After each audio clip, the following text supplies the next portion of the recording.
Welcome to RSET Online Access on the subject CS 309 Graph Theory and Combinatorics for the branch Computer Science and Engineering, Semester 5, Module 6, Graph Theory Algorithms. Introduction to Graph Theory Algorithm. Since graph theory has number of applications in the real world, it is important to create a practice method to solve such problems with efficiency and effectiveness. But a practical problem that may arise is due to the fact that computational algorithms may backfire for larger graphs. For small problems, it is easy to trace using a particular process flow. For a larger problem, this will become impossible. So you will have to find more appropriate approach to solve such complex problems. In this case, applying the algorithmic process may take a longer time.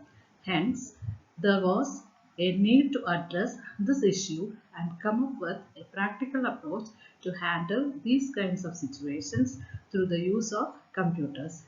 However, to these, we may need to know some basic concepts so that this knowledge aids us in the further quest to find more appropriate computer-based applications to graph theory. What is algorithm? According to the graph theory definition, it is understood as a recipe for solving a certain mathematical problem. In other words, we may say it is a stepwise procedure or a set of instructions in sequence to solve a particular problem. Let us see an example. We have a problem to replace a SIM card in a mobile. So let us see what could be the algorithm. Take the mobile, remove the cover, replace the SIM card, put back the cover and switch on the mobile. At a glance, the above algorithm seems to be perfect, but on closer analysis, it is found that it may not address our problem suitably. So what is wrong? Today's mobile come up with different variety, model, etc. Some models requires the back cover to be opened, whereas some mobiles have the SIM tray. So will this logic work for all the mobiles? So let us see. Shall we modify our algorithm a bit and see how it goes? Can we take any mobile to replace the SIM card? No. You have to take the right mobile to replace the SIM card. So the step A seems to be logical. Now check whether the SIM can be accessed by removing a back cover or through the SIM card holder at the sides.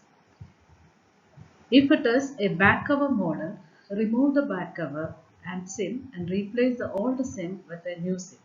Put the back cover, then go to step E, that is restart the mobile.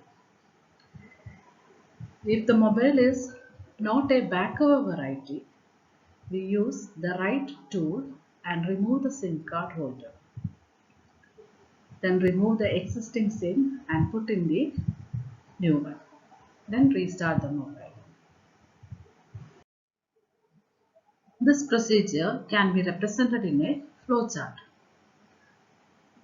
Start, we take a mobile, check whether it is a right mobile.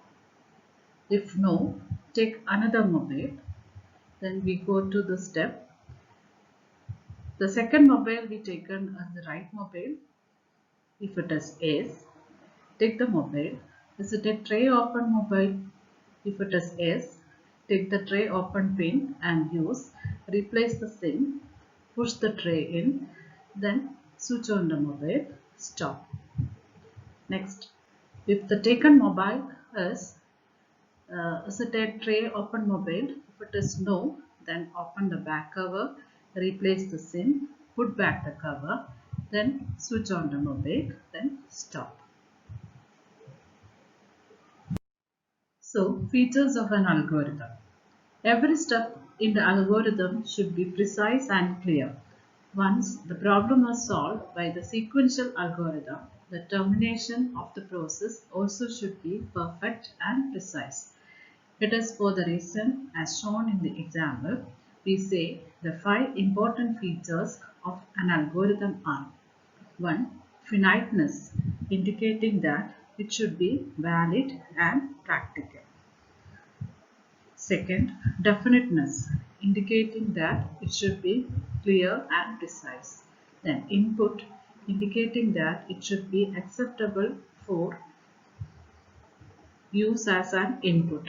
Output, indicating that it should generate an acceptable form of reporting and subsequent usage. Effectiveness, for being a just and effective solution. All these points can be explained by the logic of having the sim replaced through the backcover flow or the sim tray flow. Forms of algorithm. An algorithm can be expressed in different forms: written in English steps, written in a computer program with the needed level of details, draw or represented as a flowchart.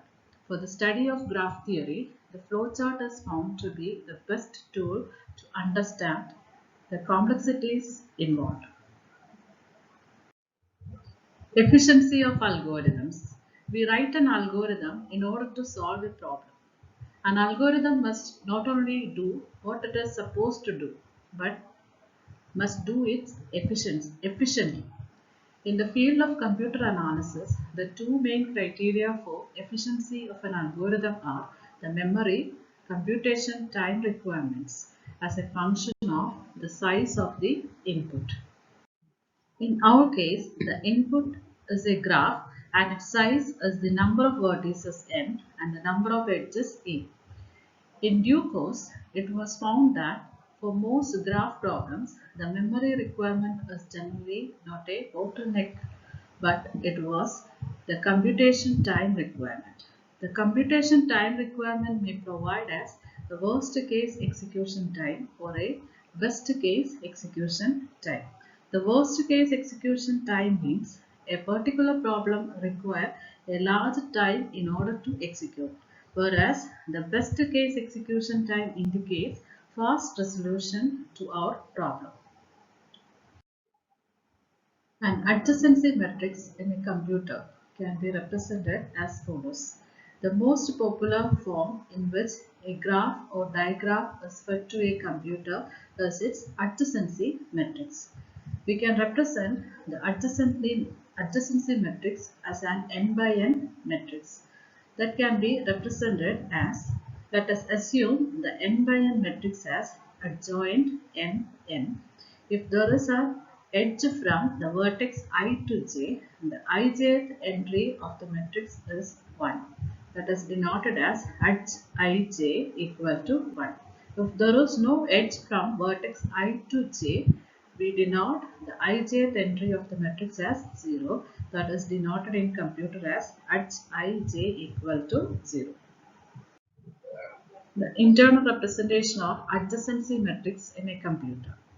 Now let us look at the internal representation. After assigning a distinct number to each of the n vertices of the graph, the n by n binary matrix x of g is used for representing g during input, storage and output. Since there are n square entries in the matrix which are either 0 or 1, the adjacency matrix requires n square bits of computer memory. In technical terms, bits are packed into words. Let W be the word length and let n be the vertices of the graph. Then each row of the adjacency matrix can be written as a sequence of n bits in n by W machine word. The number of words required to store the adjacency matrix is n into n by W. Understanding word length. Each block represents a bit. So if we are talking about 8-bit word, the figure shows the combination of 8 bits to form a word. If we want to store a graph with 10 vertices, the total word length is computed as n into n divided by w. That is 10 into 10 divided by 8 equal to 12.5 words will be required. Let us see an example. Consider the graph with 4 vertices 1, 2, 3 and 4. Using adjacency matrix, we can represent the above graph as follows. It is a 4 by 4 matrix. Since in the graph 1 is adjacent to 3 and 4, in the first row in A13 and A14 are 1, other values are 0. This is the representation of the adjacency matrix of the given graph. In order to implement this in computer, we use two techniques, namely adjacency list and adjacency array. Let us see how adjacency list is made. Adjacency list using the technique of adjacency list, we can represent the above given undirected graph as follows. Since the vertices 3 and 4 is adjacent to 1, we list 1, 3, 4. Since 4 is adjacent to 2, in the adjacency list we write it as 2, 4. Similarly, 1 and 4 is adjacent to 3, 1, 2, 3 is adjacent to 4. Now adjacency array. Similarly to an adjacency list, an adjacency array keeps the neighbors of all vertices one after another in an array and separately keeps an array of indices that tells us where in the adjacency array to look for the neighbors of each vertex. We define an array which is basically a set of contiguous memory locations. Figuratively, we can show it as follows. Each location is shown as a block containing a 0 or a 1. A basic way of showing the array containing the data for the above graph is as follows. Each row is represented as an array. As we see in the matrix representation, the first row is 0, 0, 1, 1. The second row is 0, 0, 0, 1.